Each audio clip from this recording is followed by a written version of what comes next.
નમસ્કાર મિત્રો, good morning. આજે તારીખ છે 1 ઓગસ્ટ અને વાર છે શનિવાર 2026.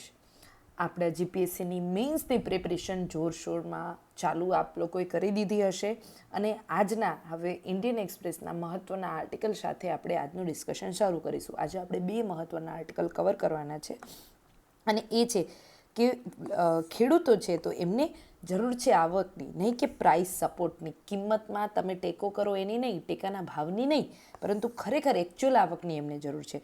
અને બીજો આર્ટિકલ લખ્યો છે આપણા રઘુરામ રાજન. જે લોકો ન જાણતા હોય એમ, રઘુરામ રાજન છે પ્રોફેસર છે યુનિવર્સિટી ઓફ શિકાગો અને આપણા ભારતના આરબીઆઈના ફોર્મર ગવર્નર રહી ચૂક્યા છે ભૂતપૂર્વ. He is co author. તે પુસ્તકો પણ એમને લખી છે કે breaking the mould, reimagining India's economic future. અને આવી પુસ્તકો વાંચવી જોઈએ, બરાબર, જેથી તમારે જો તમારો સ્પેસિફિક ઇકોનોમી ઓપ્શનલ હોય, ઇકોનોમિક્સ ઓપ્શનલ હોય તમારો યુપીએસસીમાં, અથવા તો તમારો area of interest and way of subject is economy, then you should have read kind of this book. હવે આપણે આર્ટિકલની શરૂઆત કરીએ. રઘુરામ રાજન દ્વારા લખાયેલો આર્ટિકલ, અને આર્ટિકલની શરૂઆત થાય છે કે youth are future looking the proverbial canaries in the coal mine. યુવાનો ભવિષ્ય તરફ દ્રષ્ટિ કરનારા દ્રષ્ટા હોય છે, જેઓ ભવિષ્યના જોખમોને સૌથી પહેલાં પારખી લે છે. એટલે કેનરીઝ જે હોય એ શું કરે, કોલ માઇનને જોઈને એમને ખબર પડી જાય કે હવે આ કોલસાની ખાણ છે, અહીંયાથી પડવાની છે, આ ભયજનક વિસ્તાર છે. એના જેવા યુવાનો પણ હોય છે કે જે ભવિષ્ય દ્રષ્ટા હોય છે અને એ જોખમોને પારખનારા હોય છે. Their frustration simmering for the years as they sit exams after exam in often futile search of seats. બરોબર? તો લેખક કહે છે, રઘુરામ રાજન કહે છે કે ઉત્તમ શિક્ષણ સંસ્થાઓ કે સરકારી જે નોકરીઓમાં જ્યાં જગ્યા મેળવવા માટે વર્ષોથી પરીક્ષાઓ આપીને જે યુવાનો થાકી ગયા છે, એ યુવાનોનો ગુસ્સો હવે બહાર આવી રહ્યો છે. As our youth lit up social media, જ્યારે આપણા યુવાનો સોશિયલ મીડિયા ઉપર અવાજ ઉઠાવે છે, એન્ડ ફિયરલેસલી એન્ડ્યોર, અને અવાજ ઉઠાવીને ડર્યા વગર પોલીસની લાઠીઓ છે એ સહન કરે છે, ટીયર ગેસ કેસનો સામનો કરે છે, ત્યારે એમણે આપણા સૌનું ધ્યાન ખેંચે છે. The government eventually considered protester. આખરે પ્રદર્શનકારીઓ, જે આ યુવા આંદોલનકારીઓ હતા, એમને સરકારે એમની માંગણીઓ સ્વીકારી. Setup the high power task force, અને નંદન નીલકણીના નેતૃત્વ હેઠળ એક ટાસ્ક ફોર્સ પણ સેટઅપ કરી, જે પરીક્ષા સુધારણા માટે ઉચ્ચ સ્તરીય જે ટાસ્ક ફોર્સ છે એના માટે કામ કરશે. ઇવન સો, હું જે છે ને બધું આની અંદરથી લાઇન ટુ લાઇન બોલું છું. You should have focused on a line. Okay, તમારે એ લાઇન પર ફોકસ કરી રહેવાનું છે. હવે even so there is a real risk we miss signal our youth are sending. તેમ છતાં એવું જોખમ છે કે આપણા યુવાનો દ્વારા એ આપવામાં આવી રહેલા મુખ્ય સંદેશાને આપણે કદાચ ક્યાંક ચૂકી ગયા. બરાબર? જોખમ એ છે કે યુવાનોએ જે મેઇન સંદેશો આપ્યો હતો એ કદાચ આપણે ચૂકી ગયા. They are not just concern about exam leaks. તેમને માત્ર એક્ઝામ લીકની ચિંતા નહોતી, તેમની ચિંતા બેરોજગારીને લઈને છે, જોબલેસનેસને લઈને છે. એમની ચિંતા બેરોજગારીને લઈને છે, જે એજ્યુકેશન અને સ્કિલિંગમાં અત્યારે ઇનએડિક્વેટ છીએ આપણે, અપૂરતા શિક્ષણ, અપર્યાપ્ત એઆઈ એટોમેશનનો જે સ્કિલ આપણી પાસે નથી, અન્ય દેશોની જે સ્પર્ધાઓ છે આપણા સામે, એની સામે આપણું જે ભવિષ્ય છે એ અંધકારમય છે, એને લઈને એમની ચિંતા છે. Official figures already put employment among 50 to 29 years old at more than 3 times the overall rate. તો ઓફિશિયલ આંકડાઓ એવું દર્શાવે છે કે 15 થી 29 વર્ષના યુવાનો છે એનો બેરોજગારીનો દર કુલ દર કરતાં 3 ગણાથી વધુ છે. તો આ વર્ષના લોકો બેરોજગાર અન્ય વર્ષના લોકો જે બેરોજગાર હોય એના કરતાં વધારે છે. આગળ, they also worry the government has done too little to change the current trajectory. પરંતુ સરકારે આ જે ટ્રેજેક્ટરી છે જે બેરોજગારીની, એને સુધારવા માટે પૂરતું કામ કર્યું નથી. છતાં 2047 સુધીમાં વિકસિત દેશ બનાવવાના મોટા લક્ષ્યોની ઉજવણી કરવામાંથી સરકાર ઊંચી નથી આવતી. They see little willingness. તેઓ જુએ છે કે સરકાર અત્યારે ક્રિટિસાઇઝ, એમની જે સરકારની જે ક્રિટિસિઝમ થઈ રહ્યું છે એ સાંભળવા માટે તૈયાર નથી. સરકાર આ બાબતે તૈયાર નથી અને વિરોધ કરનારાઓને તે તરત જ કેવો કહે છે, એન્ટી નેશનલ ગણાવી દે છે. એક યુનિવર્સિટીના વિદ્યાર્થીએ મને કહ્યું, એટલે રઘુરામ રાજનને કહ્યું કે આ વ્યવસ્થા પોતાના લોકોને સાંભળતી નથી અને શું ખોટું થઈ રહ્યું છે તેની કોઈ એમને સમજ નથી. The system does not listen to its people and has no sense of what is going wrong. શું ખોટું થઈ રહ્યું છે એની પણ એ લોકોને સમજ નથી. અ broader unease about authoritarianism, divisiveness, cronyism and corruption also ran through the protesters' memes and interviews. પ્રદર્શનકારીઓના મીમ્સ અને ઇન્ટરવ્યૂમાં સરમુખ ત્યાર શાહી જે અત્યારે છે, પક્ષપાત છે, ભ્રષ્ટાચાર છે, આની સામે પણ અસંતોષ છે એ સ્પષ્ટ દેખાતો નથી. Not every issue is amenable to mass mobilization as is access to higher education.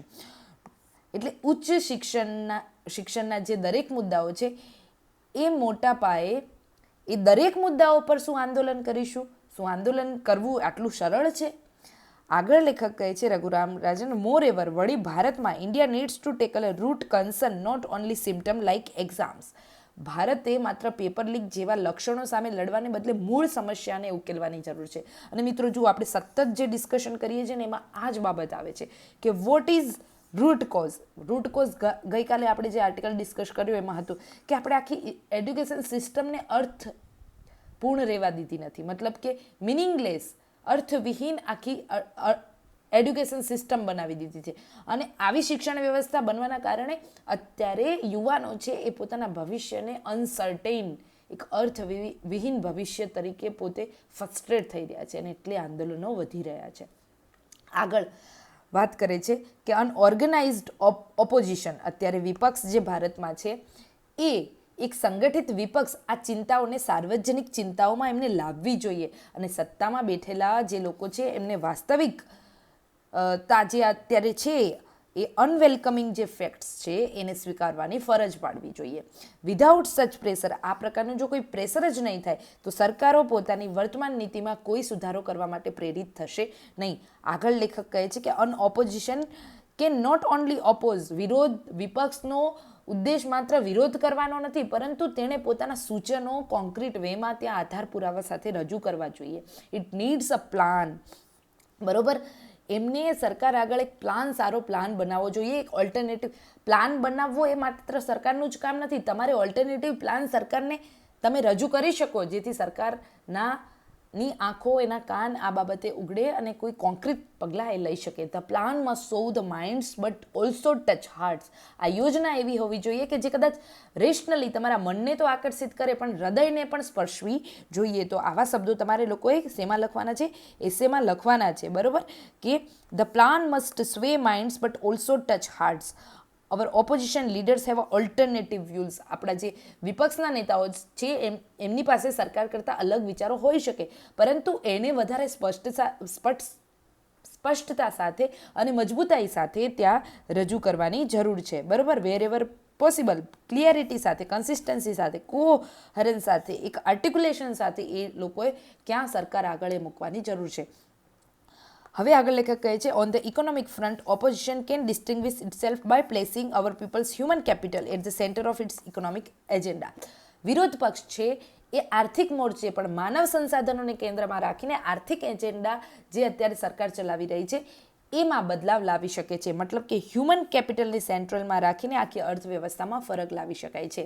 The governments achievement, સરકારની જે પ્રાપ્તિઓ છે, સરકારનું ઇન્ફ્રાસ્ટ્રક્ચરનું કામ છે એ પ્રશંસનીય છે, પરંતુ સિમેન્ટ, કોન્ક્રીટ એ શિક્ષણ અને સ્વાસ્થ્યનું સ્થાન લઈ શકે નહીં. રોડ બિલ્ડિંગ ક્યારે સ્વાસ્થ્ય અને શિક્ષણને રિપ્લેસ કરી શકે નહીં. ઇન્ફ્રા પાછળ ખર્ચ વધ્યો, વન્ડરફુલ, પણ જ્યારે શિક્ષણ અને સ્વાસ્થ્ય પરનો સરકારનો ખર્ચ સ્થિર રહ્યો છે, ક્યાંક ક્યાંક ઘટી પણ રહ્યો છે. તો એનો મતલબ એવું છે કે આપણા ઇકોનોમીમાં છે એ હ્યુમન કેપિટલ સેન્ટ્રલમાં નથી, આપણે રોડ બિલ્ડિંગ, ઇન્ફ્રા એને સેન્ટ્રલમાં રાખીને ચાલી રહ્યા છીએ. આગળ લેખક કહે છે, the opposition has to rethink its approach to education. ઓપોઝિશને, વિપક્ષે છે ને રીથિંક કરવાની જરૂર છે. એનો અપ્રોચ છે જે એજ્યુકેશનને લઈને, સ્કિલિંગને લઈને, પબ્લિક હેલ્થકેરને લઈને અને સાથે including how additional resource are spent. અને આમાં વધારાનો ખર્ચો આપણે શું કરી શકીએ, અનલેસ વી ઇમ્પ્રૂવ, જ્યાં સુધી આપણે પોષણ અને પ્રાથમિક શિક્ષણને સુધારીશું નહીં ત્યાં સુધી યુવાનો પાછળ રહેશે. અને 5મા ધોરણના ગ્રામીણ બાળકો જો બીજા ધોરણનું પુસ્તક ન વાંચી શકતા હોય તો આપણે કેમ વિકસિત બની શકીએ? Wonderful articulation of article. અને આ વસ્તુ આપણે આ રીતે જ એસેમાં લખવાની છે. Dear friends, please mind this language in your articulate skill. Okay, આ વસ્તુને ધ્યાને લેજો. Unless we improve nutrition and quality of preschool and primary education for all too many young people we struggle to learn how can we become a developed if half of rural children of class 5 cannot read a class 2 passage. જો ધોરણ 5માં ભણતો બાળક ધોરણ 2નું પુસ્તક ન વાંચી શકતો હોય તો આપણે કેમ વિકસિત બની શકીશું અને આપણે કેમ વિકસિત કહેવાઈએ? ભારતને આગળ લેખક કહે છે કે ઇન્ડિયા ઓલ્સો નીડ્સ મોર હાઈ ક્વોલિટી યુનિવર્સિટી. ભારતને ઉત્તમ હાઈ ક્વોલિટી યુનિવર્સિટીની જરૂર છે, મજબૂત સંશોધન સંસ્થાઓની જરૂર છે, ઉદ્યોગો સાથે સહકારની આપણે જરૂર છે. ધેટ મીન્સ, બરોબર, આનો અર્થ એ થયો કે ધેટ મીન્સ હાર્ડ ચોઇસીસ. આનો અર્થ એ છે કે આપણે હાર્ડ ચોઇસ કરવી પડશે, સખત નિર્ણયો લેવા પડશે. જેમ કે example, fewer subsidies to cheap foundries and more to tackle malnutrition. આપણે ચીપ બનાવતી કંપનીઓને ઓછી સબસિડી આપી અને કુપોષણની પાછળ વધુ નાણાં રોકવા પડશે. આ જ આપણું હ્યુમન કેપિટલ છે, રિયલ હ્યુમન કેપિટલ. ઓકે, આગળ લેખક કહે છે કે politically the antidote to divisive majoritarian nationalism in inclusive patriotism. રાજકીય રીતે ભાગલા પાડનારા રાષ્ટ્રવાદનો જવાબ આપણે કઈ રીતે આપી શકીશું? તો ઇન્ક્લુઝિવ પેટ્રોરિયઝમથી, યાની સમાવેશી દેશભક્તિથી આપણે આનો જવાબ આપી શકીશું. અવર ફાઉન્ડિંગ ફાધર્સ, આપણા જે ઘડવૈયાઓ છે, આપણા જે દેશના ઘડવૈયાઓએ ભારતને એક રંગબેરંગી imagine the India as a many coloured tapestry. આપણે એક આ વર્ડ યાદ રાખવાનો છે, ગમે ત્યાં એસેમાં તમારા સોસાયટીના પેપરમાં આ વસ્તુ ઉપયોગ થશે. Many coloured tapestry, India as a many coloured tapestry, founding fathers as imagine this. કે ભારત છે એ રંગબેરંગી ચિત્રની સમાન એમને ગણાવ્યું છે, જે આપણી વિવિધતાને અકોમોડિંગ અવર કાઉન્ટલેસ ઇન્ક્રીઝિંગ ડાયવર્સિટી, આપણી વિવિધતાઓને એ અપનાવે છે. હવે the opposition can embrace this vision. આપણો જે વિપક્ષ છે એ આ વિચાર અપનાવી શકે, શાસક પક્ષની જે સંકુચિત વિચારધારા છે તેને રજૂ કરી શકે. આગળ લેખક કહે છે કે ઓલમોસ્ટ શ્યોરલી, બરોબર, ઓલમોસ્ટ શ્યોરલી અકોમોડેટિંગ ધ ડિફરન્સીસ. મતભેદોને દબાવવાને બદલે આપણે આ મતભેદ છે, જે વિવિધતા છે, એને વધારે સ્વીકારવાથી ભારત વધારે મજબૂત બનશે. અને ઓલમોસ્ટ શ્યોરલી આ બાબત નિશ્ચિત છે. It will also strengthen our standing in the world. અને વિશ્વમાં આપણી સ્થિતિ પણ એ વધારે મજબૂત બનાવશે. આગળ લેખક કહે છે કે it will also strengthen our standing in the world, આપણી સ્થિતિ મજબૂત બનાવશે. અને મોસ્ટ ઇમ્પોર્ટન્ટલી, અને સૌથી મહત્વની વાત એ છે કે સમાવેશી દેશભક્તિ દેશને તોડવા માંગતી શક્તિઓની સામે લડવામાં મદદ કરે છે. સમાવેશી જે દેશભક્તિ છે આપણને આપણા દેશની અંદર જે વિભાજન માટે જે લોકો કામ કરી રહ્યા છે એની સામે લડવામાં મદદ કરે છે. The first is the delimitation exercise. અને જુઓ, આમાં મહત્વની એક્સરસાઇઝ છે એ સીમાંકનની છે. જો સરકાર એવી કોઈ પદ્ધતિ લાગુ કરે જે વસ્તી નિયંત્રણ કરનારા રાજ્યોની વિરુદ્ધ હોય તો તેનાથી લાંબા સમય સુધી આપણા દેશની અંદર અસંતોષ ફેલાઈ શકે છે. જો ગવર્મેન્ટ કોઈ એવું મેન્યુવર કરે કે જેનાથી જે રાષ્ટ્રોએ વસ્તી નિયંત્રિત કરી છે એમને ગેરફાયદો થાય સીમાંકનથી, તો એનું અસંતોષ છે એ દશકાઓ સુધી આપણા દેશને નુકસાનકારી સાબિત થઈ શકે. બીજું, ધ સેકન્ડ ઇઝ, આ વસ્તુ યાદ રાખવાની છે, બરોબર, કેવી ઇન્ક્લુઝિવ નીતિ. જો ભારત અત્યારે કયા વેમાં ઇન્ક્લુઝિવ નથી તો એના આ ઉદાહરણ છે. Second is a unequal treatment of minorities. આપણે લઘુમતીઓ સાથે જે સમાન વ્યવહાર કરીએ છીએ, ભલે તે પછી સિટીઝનશીપ એક્ટ હોય, CAA જેવા કાયદા હોય, કે ચૂંટણી પંચના કોઈ પણ ઇન્ટેન્સિવ SIRના રિવિઝન હોય, પરંતુ અને ઇગેરિયસ બુલડોઝરનું કોઈ રાજ હોય. સુપ્રીમ કોર્ટની ઘણીવાર આ બાબતે ચેતવણી પણ છે, છતાં પણ આ પ્રકારનું બુલડોઝર રાજ આપણે ચલાવી રહ્યા છીએ. તો આ બધા છે એ ભારતને ઇન્ક્લુઝિવ નહીં પરંતુ વિભાજિત બનવામાં કામ કરી રહ્યા છે. ઇન્ડિયન સોસાયટીના પર્સપેક્ટિવથી મિત્રો યાદ રાખજો, મેઇન્સમાં આવું લખી શકશો તમે. હવે આગળ લેખક કહે છે એની કન્વિન્સિંગ ઓપોઝિશન. હવે એક મજબૂત વિપક્ષ જો આપણી પાસે છે તો એવો વિશ્વાસ મજબૂત વિપક્ષે અપાવવો પડશે કે ભારતની પરિકલ્પના છે એ દેશને વધુ સારી રીતે જોડી શકે છે અને તે લઘુમતી અને જે આ રાજ્યો છે જેમને સુધારા કરે છે એમને એ ન્યાય અપાવી શકે છે. આગળ લેખક કહે છે કે ટુ બી ક્રેડિબલ, બરોબર, to be credible as an alternative, એક વિશ્વસનીય વિકલ્પ તરીકે વિપક્ષે અત્યારથી કામ કરવાની જરૂર છે. ટુ ડિફેન્ડ ધ કોન્સ્ટિટ્યુશન, મિત્રો જો વિપક્ષ ના હોય ને, તમે કોંગ્રેસને, ભાજપને, કોઈને પણ સપોર્ટ કરી શકો છો, આપને પણ કરી શકો છો. તમારો જે એજન્ડા પાર્ટીનો તમને તમારી જે કોન્શિયસનેસ છે સિટીઝનશીપની, એક રાષ્ટ્ર પ્રત્યે તમારી જે રાષ્ટ્રભાવના છે એને અલાઇન થઈને જે પાર્ટી હોય અને એમાં તમારું કોન્શિયસ જે તરફ કહેતું હોય, તમારે ત્યાં મત આપવો જોઈએ, એમને સપોર્ટ કરવો જોઈએ. એનાથી કોઈ વિરોધ નથી, પરંતુ આપણા પાસે વિરોધ પક્ષ મજબૂત હોવો જોઈએ. જો વિરોધ પક્ષ મજબૂત ના હોય ને તો શું થાય કે ઓથોરિટેરિયન એક આપ ખુદ સરકાર છે એ આપણા પર રાજ કરી શકવાની સંભાવના વધી જાય. એટલા માટે વિપક્ષ તો હોવો જ જોઈએ. તો ટુ બી ક્રેડિબલ ઓલ્ટરનેટિવ, વિપક્ષે એક વિશ્વસનીય ઓલ્ટરનેટિવ ભારતને આપવાની જરૂર છે અને એના માટે વિપક્ષે અત્યારથી કામ કરવાની જરૂર છે. ટુ ડિફેન્ડ ધ કોન્સ્ટિટ્યુશન, આપણા બંધારણના રક્ષણ માટે બુલડોઝર રાજ કે પછી એડમિનિસ્ટ્રેટિવ એજન્સી લાઇક ઈડી, જે મન ફાવે એ રીતે એજન્સીઓનો અત્યારે દુરુપયોગ થઈ રહ્યો છે, એનો વિરોધ કેમ ન કરવો જોઈએ? કરવો જોઈએ. એના માટે વિપક્ષે મજબૂત થવાની જરૂર છે એવું લેખક કહે છે. Why not stop inter party snipping at a state level and prevent the opposition from aging in a collective dissent. રાજ્ય સ્તરે પક્ષો વચ્ચેના ઝઘડાઓ કેમ બંધ ન કરવા જોઈએ? Why not stop inter party snipping at the center level and prevents the opposition from engaging collective dissent. બરોબર, તો આ બધું રાજ્ય સ્તરે જે પક્ષો વચ્ચે ઝઘડાઓ થાય છે એ બંધ થવા જોઈએ. 2029ની જે ચૂંટણી આવવાની છે, તો ચૂંટણી પહેલાં યુવાનોના મુદ્દાઓને ધ્યાનમાં રાખીને એક એજન્ડા કેમ ન બનાવવો જોઈએ? બનાવવો જોઈએ. અને વિપક્ષ જે છે એને શાસિત રાજ્યોમાં લોકશાહીની સુધારણા માટે કેમ પહેલ ન કરવી જોઈએ? તો લોકતંત્રને વધારે મજબૂત બનાવવાની જરૂર છે. A persuasive opposition has to bring best human capital practice across the state into minimum national agenda. તો એક પ્રભાવશાળી વિપક્ષ જે છે એ પ્રભાવશાળી વિપક્ષનું કામ છે કે વિવિધ રાજ્યોના જે શ્રેષ્ઠ કાર્યો છે એને નેશનલ એજન્ડામાં સામેલ કરવા જોઈએ.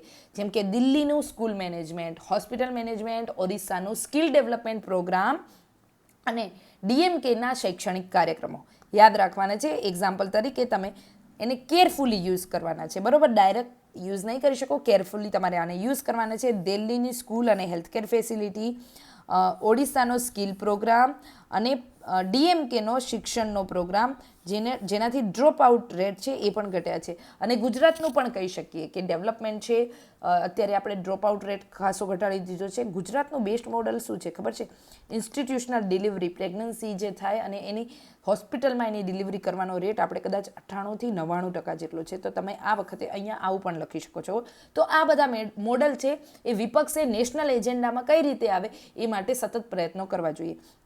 આગળ લેખક કહે છે કે it should also borrow shamelessly from successful union government programmes. બરોબર, તો કેન્દ્ર સરકારના જે સફળ કાર્યક્રમોમાંથી પણ શીખવું જોઈએ. જરૂરી નથી કે સ્ટેટના, કેન્દ્ર પણ કેટલા બધા. હવે જે આપણું આયુષ્માન ભારત યોજના છે એ કેન્દ્રનો સફળ કાર્યક્રમ છે, તો આમાંથી રાજ્યોએ પણ શીખવાની જરૂર છે. Indeed why not showcase its agenda by implementing aspect in some opposition rules stated before 2029. તો હકીકતમાં 2029 પહેલાં કેટલાક વિપક્ષથી જ્યાં વિપક્ષ મજબૂત છે એવા જે રાજ્યો છે ત્યાં આ યોજનાઓ લાગુ કરીને એક વિઝન કેમ ક્રિએટ ન કરીએ? A strong opposition will be good for the ruling party. અને મજબૂત વિપક્ષ હોય એ સત્તામાં રહેલા શાસક પક્ષ માટે પણ બહુ સારું છે, જે દેશના ભવિષ્ય વિશે વધુ ગંભીરતાથી વિચારવા માટે એમને મજબૂર કરી શકે. It is therefore good for India. અને ઓવરઓલ ભારત માટે આ માટે સારું છે. અવર યુથ હેવ ક્રિએટેડ ઓપોર્ચ્યુનિટી. આપણા યુવાનોએ આ તક આપણે આપી છે. દેશના હિત માટે વિપક્ષે આ તકનો લાભ લેવો જોઈએ. બરોબર, તો આ હતો આર્ટિકલ. આશા છે કે આપ સૌ મિત્રોને આ આર્ટિકલ ડાયરેક્ટ અને લાગશે કામ. તમે શાંતિથી આ આર્ટિકલને વિચારજો, સમજજો, આપણી જે વાત થઈ અને તમે નોટ ડાઉન કરજો. ધીસ વિલ ડાયરેક્ટલી કે you can use in your mains exams papers. Okay, તો આ વસ્તુ તમારે ધ્યાન રાખવાની છે. હવે આપણે બીજો આર્ટિકલ જોઈએ. અને મિત્રો બીજો આર્ટિકલ છે એ છે આપણો farmers needs income not price support. એટલે ખેડૂતો છે એમને ટેકાના ભાવની જરૂર નથી, એકચ્યુઅલ ઇન્કમની જરૂર છે. જોઈએ આર્ટિકલની શરૂઆત ક્યાંથી થાય છે. આર્ટિકલની શરૂઆત થાય છે the Madhya Pradesh government has સિમિંગલી pacified against the farmers with the assurance it will procure 60% of their estimated summer mung produce up from the existing 25% limit. તો મધ્યપ્રદેશ સરકારે આંદોલન કરી રહેલા જે ખેડૂતો છે એમને એવું આશ્વાસન આપીને શાંત કર્યા છે કે ઉનાળામાં એમની જે મગ જે આપણે મૂંગ કહીએ છીએ, મગ છે એની જે અંદાજિત ઉપજ છે એના 60% પોર્શન એક સરકાર ખરીદશે. અગાઉ 25%ની મર્યાદા હતી, તો હવે સરકાર વધારે ખરીદી કરશે. These income even as the crop. આ પાક છે જે માર્ચથી એપ્રિલની શરૂઆતમાં વાવવામાં આવે છે, જૂનના મધ્ય સુધીમાં એ પાકી જાય અને પછી એને લણવામાં આવે છે. તો બજારનો જે લઘુત્તમ ભાવ છે એ એને મળે છે 7,000 પર ક્વિન્ટલના ભાવે વેચાઈ રહ્યો છે. પણ એમએસપી છે એ 8,768 છે. એની સામે બજારમાં 7,000 રૂપિયા મળે છે. બરાબર. તો મધ્યપ્રદેશના જે ખેડૂતો છે એ અન્ય રાજ્યોની જેમ એમપીના ખેડૂતો પણ ઈચ્છે છે કે સરકાર દ્વારા જે એમએસપીનો જે આ પ્રાઇઝ નક્કી કરવામાં આવી છે એ માત્ર કાગળ પર ન રહે, એનો એકચ્યુઅલ લાભ છે એ ખેડૂતોને મળે. તો એમપી સરકારે જે મધ્યપ્રદેશની ગવર્મેન્ટ છે એને અગાઉ પ્રતિ એકર 1.2 ક્વિન્ટલ ઉપજ માટે એમએસપી ચૂકવવા માટે તૈયાર હતી, જે હવે વધારાની કેટલી તો 1.2 ક્વિન્ટલની જગ્યાએ હવે 3 ક્વિન્ટલ માટે તમને એમએસપી આપશે. એટલે જે ખેડૂતો છે એ પ્રતિ એકર 6 થી 8 ક્વિન્ટલ પાક એમને ઉત્પાદિત થતો હોય તો એમએસપી કરતાં ઓછો ભાવ છે એ એમએસપી કરતાં ઓછા ભાવે એમનો વધારાનો જે સરપ્લસ પાક છે 6 થી 8 ક્વિન્ટલ તો 3 ક્વિન્ટલ સરકાર ખરીદશે. બાકીનો જે ભાવ પોર્શન છે એમને એમએસપી કરતાં ઓછા ભાવે વેચવો પડતો બજારમાં. બરાબર. એમએસપી 8500 છે અને એમને વેચવું પડતું 7,000 રૂપિયા, એટલે 500 રૂપિયાનું એમને નુકસાન થતું. ઉદાહરણ રૂપે કહું છું. બરાબર. તો આ નુકસાન છે એની સામે વિરોધ હતો. હવે the demand of MSP is an entitlement is being voiced today by farmers not only Punjab, Haryana but also growing જે વીટના જે પાક જ્યાં થાય છે એ રાજ્યોમાં પણ આની ડિમાન્ડ છે કે એમએસપીનો અધિકાર બનાવવાની માંગ આજકાલ માત્ર પંજાબ કે હરિયાણાના ચોખા કે ઘઉં ઉગાડતા ખેડૂતો પૂરતી નથી, પરંતુ હવે એમપી સુધી આ પહોંચી છે. આ કિસ્સામાં હવે ઇન ધીસ કેસ આ કિસ્સામાં આ માંગ એક એવા પાક ઉગાડતા ખેડૂતોની છે જ્યાં ઓછા પાણીની અને ખાતરની જરૂર પડે. તેથી અને આ બધી વસ્તુઓ માટે આપણો દેશ આયાત પર નિર્ભર છે. તો કઠોળ છે, તેલીબિયા છે, જ્યાં અસ્યોર્ડ એમએસપી આપવા પાછળના આર્થિક કેટલાક કારણો છે, ખાસ કરીને જેથી ખેડૂતો છે એ આ અનાજને છોડીને કોમર્શિયલ પાકોમાં ન જતા રહે. જો કોમર્શિયલ પાકોમાં જતા રહેશે તો આપણા ખાવાનું શું થશે? આપણે ઓલરેડી પલ્સીસ માટે આયાત પર નિર્ભર છીએ. આપણે અહીંયા જુઓ સૌથી વધારે કઠોળ તેલીબિયાનું ઉત્પાદન ભારતમાં થાય છે, છતાં પણ આપણે અહીંયા વસ્તી વધારે છે એટલે આપણે એ વસ્તુ ઇમ્પોર્ટ કરવી પડે છે. હવે તમે ખેડૂતોને સરખા ભાવ ના આપો, એમએસપીનું અઝ્યોરન્સ ના આપો તો ખેડૂતો આ પાક છોડીને ક્યાં જશે? કોમર્શિયલ. અને ઓલરેડી બાયો ઇથેનોલ માટે શેરડીનો ઉપયોગ કરવાનો આ બધું પ્રમોશન વધી રહ્યું છે. તો જો ખેડૂતો ત્યાં જતા રહેશે તો પછી આપણા દેશની ખાદ્ય સુરક્ષાનું શું થશે? મોટો પ્રશ્ન છે. બરાબર. આગળ લેખક કહે છે કે but there is a heavy fiscal cost. પરંતુ આનાથી સરકાર ઉપર એક મોટો આર્થિક બોજ પણ પડી શકે છે. એમપીની સરકાર કે અન્ય કોઈ પણ રાજ્ય સરકાર ખેડૂતો દ્વારા લાવવામાં આવતી તમામ આવી માંગો છે, મગને લઈને સોયાબીનની ખરીદી કરીને સંગ્રહ કરવા પૂરતા આપણી રાજ્ય સરકારો પાસે સંસાધનો પણ નથી, એટલા સ્ટોરેજ નથી. અને એક બાજુ જુઓ આપણે ખાદ્ય સુરક્ષામાં અનિશ્ચિત છે અને બીજી બાજુ આપણો પાક છે એ સડી જાય છે ક્યાં તો સ્ટોરેજમાં. તો આવી વિરોધાભાસો હજી પણ આ વિકસિત થયેલા ભારતમાં જોવા મળે છે. આગળ લેખક કહે છે કે the government can at best pay the difference between MSP. તો સરકારો વધુમાં વધુ શું કરી શકે? તો જે મંડીમાં જે પાક વેચાય છે, જે એમએસપી કે ઓછા બજાર ભાવે નો જે તફાવત છે એ ચૂકવી શકે. ચોખા અને ઘઉંના મામલે આ પદ્ધતિ વધારે સારી રહેશે, જ્યાં સરકારી એજન્સીઓ પાસે જરૂરિયાત કરતાં વધુ જથ્થો જમા રહે છે. બરાબર. આગળ લેખક કહે છે કે but neither physical procurement at MSP nor payment price differ can be sustain solution in interest Indian agriculture and farmer themselves. તો પરંતુ એમએસપી પર પાક ખરીદવો કે પછી ભાવનો જે ડિફરન્સ છે એ ચૂકવવો એ ભારતીય કૃષિ માટે ખેડૂતોના હિતમાં પણ કાયમી ઉકેલ બની શકશે નહીં. આની માટે farmer need income not price support. ખેડૂતોને ખરેખર એક આવકની જરૂર છે કિંમતના ટેકા કરતાં. તો જો પ્રતિ એકર સીધા ખેડૂતના ખાતામાં આપણે નાણાં ટ્રાન્સફર કરવાના સ્વરૂપમાં આપણે એમએસપીની ખાતરી એમને મળી જાય તો ખેડૂતો બજારમાં જેની માંગ છે તેવા પાકનું ઉત્પાદન કરશે. બરોબર, એટલે આ વસ્તુ કે એમએસપી છે, મિનિમમ ઇન્કમ પ્રાઇસ જે નક્કી કરી છે એ સીધું જ ખેડૂતો જેટલો પાક ઉગાડે છે એટલું એમના ખાતામાં ટ્રાન્સફર થઈ જવું જોઈએ. તો ખેડૂતો એવો પાક ઉગાડશે કે જે ખરેખર જરૂરી છે.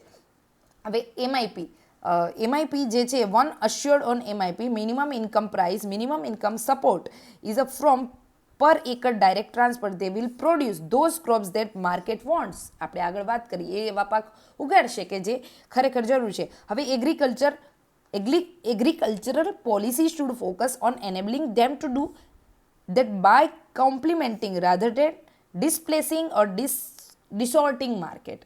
તો હવે આપણે એવા પાક વીમાની અને એવી કૃષિ નીતિની લઈ આવવાની જરૂર છે જે બજારને ડિસ્ટોર્ટ કરવાને બદલે બજારમાં એક પ્રકારનો શું કહેવાય કે એવો પ્રોબ્લેમ સર્જવાને બદલે ખેડૂતો આ કામ કરવામાં ખેડૂતો માટે કઈ રીતે આવક સુનિશ્ચિત કરી શકાય એ પ્રકારની કૃષિ નીતિ લઈ આવવી પડશે.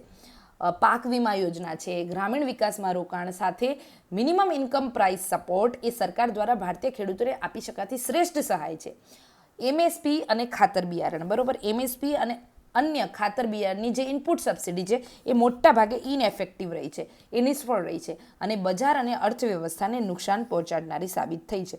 તો જુઓ કેવા પ્રકારનું સરકારે હવે વિઝન લઈ આવવાની જરૂર છે એ વસ્તુ આપણે આ આર્ટિકલમાંથી શીખ્યા. હવે આ આર્ટિકલમાંથી આપણે સીધો મેન્સમાં ઉપયોગ કરવાનો છે કયો, તો આ રીતના જે અત્યારે આ એમપી સરકારે આ નિર્ણય લીધો એ. પછી બીજું કે સરકાર ખેડૂતોને ક્યાં માર પડે છે, બરોબર, જે આ પ્રાઇસ ડિફરન્સ છે એનાથી ખેડૂતોને શું થાય છે, એનાથી એ લોકો કયા પાક તરફ સસ્ટેનેબલ સોલ્યુશન એમની પાસે શું હોઈ શકે. અને જો આપણી આ જે બે વિરોધાભાસો મેં તમને કહ્યા કે એક બાજુ સ્ટોરેજમાં પાક સડે છે, એક બાજુ ખેડૂતોને ભાવ નથી મળતા, અને ત્રીજું આપણી અહીંયા ખાદ્ય સુરક્ષાની અનિશ્ચિતતા છે. તો આ પ્રકારનું એનાલિસિસ કરીને તમારે તમારા આન્સરમાં આ પોઈન્ટ ઓફ વ્યૂથી લખવાનું થાય. તો આશા છે કે આજનું ડિસ્કશન આપ સૌ મિત્રોને મદદરૂપ થાય. તમને જો ગમ્યું હોય તો લાઇક, શેર, સબસ્ક્રાઇબ, કોમેન્ટ કરજો અને તમારા મિત્રો સુધી આ પ્લેટફોર્મને પહોંચાડજો. અને આજે સાંજે હું જે લોકો ફૂલ ટાઈમ એસ્પિરન્ટ પ્રિપરેશન કરે છે જીપીએસસીની મેઇન્સ માટે, ખાસ કરીને હું એક ડેલી શેડ્યુલ તમને આપીશ, તો તમે સાંજે આ બાબતે એક્ટિવ રહેજો. Okay, thank you so much.